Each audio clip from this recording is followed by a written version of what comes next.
السلام علیکم ورحمۃ اللہ وبرکاتہ۔ آج کی تعلیم فضائل نماز چیپٹر 1 پیج نمبر 303 سے ہے۔ ابو مسلم کہتے ہیں کہ میں حضرت ابو امامہ رضی اللہ تعالیٰ عنہ کی خدمت میں حاضر ہوا۔ وہ مسجد میں تشریف فرما تھے۔ میں نے عرض کیا، مجھ سے ایک صاحب نے آپ کی طرف سے یہ حدیث نقل کی ہے کہ آپ نبی اکرم صلی اللہ علیہ وسلم سے یہ ارشاد سنا ہے کہ جو شخص اچھی طرح وضو کرے اور پھر فرض نماز پڑھے تو اللہ تعالیٰ شانہ اس دن وہ گناہ جو جلنے سے ہوئے ہوں اور وہ گناہ جس کو اس نے ہاتھوں سے کیا ہو اور وہ گناہ جو اس نے آنکھوں سے کیا ہو اور وہ جو گناہ جو اس کے کانوں سے صادر ہوئے ہوں اور وہ گناہ جو اس کے دل میں پیدا ہوئے ہوں، سب کو معاف فرما دیتے ہیں۔ حضرت ابو امامہ رضی اللہ تعالیٰ عنہ نے فرمایا کہ میں نے یہ مضمون نبی اکرم صلی اللہ علیہ وسلم سے کئی دفعہ سنا ہے۔ فائدے میں حضرت فرماتے ہیں، مضمون بھی کئی صحابہ رضی اللہ عنہ سے نقل کیا گیا ہے، چنانچہ حضرت عثمان رضی اللہ تعالیٰ عنہ، حضرت ابو ہریرہ رضی اللہ تعالیٰ عنہ، حضرت انس رضی اللہ تعالیٰ عنہ،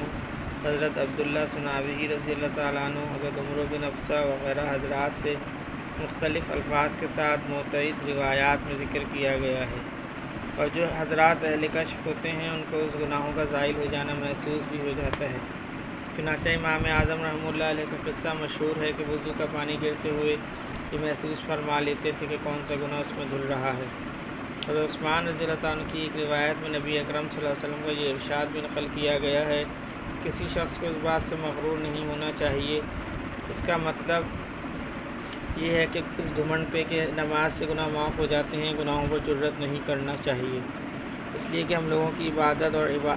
ہم لوگوں کی نماز اور عبادات کیسی ہوتی ہیں، ان کو اگر حق تعالیٰ جل شانہ اپنے لطف و کرم سے قبول فرما لیں تو ان کا لطف و احسان و انعام ہے، ورنہ ہماری عبادتوں کی حقیقت ہمیں خوب معلوم ہے۔ اگرچہ نماز کا یہ اثر ضروری ہے کہ اس سے گناہ معاف ہوتے ہیں، مگر ہماری نماز بھی اس قابل اس کا علم اللہ ہی کو ہے، اور دوسری بات یہ بھی ہے کہ اس وجہ سے گناہ کرنا کہ میرا مالک کریم ہے،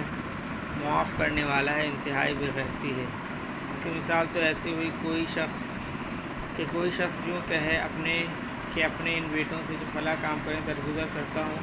تو نالائق بیٹے اس وجہ سے کہ باپ نے درگزر کرنے کو کہہ دیا ہے جان جان کر اس کی نافرمانیاں کریں۔ اللہم صلی علی محمد وعلی آل محمد، اللہم اعنی علی ذکرک و شکرک و حسن عبادتک، اللہم حاسبنی حسابا یسیرا، اللہم ارفع عنا البلاء والوباء، رب ارحمہما کما ربیانی صغیرا، رب اغفر وارحم وانت خیر الراحمین، اللہم انک عفو تحب العفو فاعف عنی۔ یا اللہ پاک جتنے مسلمان اس دنیا سے جا چکے ان سب کی بخشش و مغفرت فرما دیجیے۔ یا اللہ پاک جو بیمار ہیں ان سب کو صحت کاملہ عاجلہ مستمرہ دائمہ نصیب فرمائیے۔ یا اللہ پاک تمام پریشان حالوں کو عافیت، چین، سکون نصیب فرمائیے۔ یا اللہ پاک تمام مسلمانوں کی ہر ناگہانی سے حفاظت فرمائیے، ہر طرح کے مسائل سے اللہ پاک آپ سب جاننے والے ہیں، سب کی حفاظت فرمائیے۔ سبحان ربک رب العزت عما یصفون وسلام علی المرسلین والحمد للہ رب العالمین، آمین برحمتک یا ارحم الراحمین۔